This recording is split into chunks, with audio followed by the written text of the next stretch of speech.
High বন্ধুরা, আমরা এখন মেলাতে যাব। আমার লুকটা দেখে নাও, এটা পরে যাচ্ছি। কেমন লাগছে অবশ্যই কমেন্ট করে জানাবে।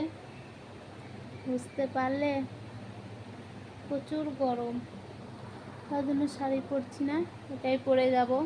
প্রচুর গরম বাইরে, প্রচুর। কত শুকাই গেছি দেখো বন্ধুরা, প্রচুর শুকাই গেছি আমি। কিন্তু এখনই বরঞ্চ আমার কাছে ঠিক লাগছে, এটাই ঠিক আছে। কেমন লাগছে অবশ্যই কমেন্ট করে জানাবে।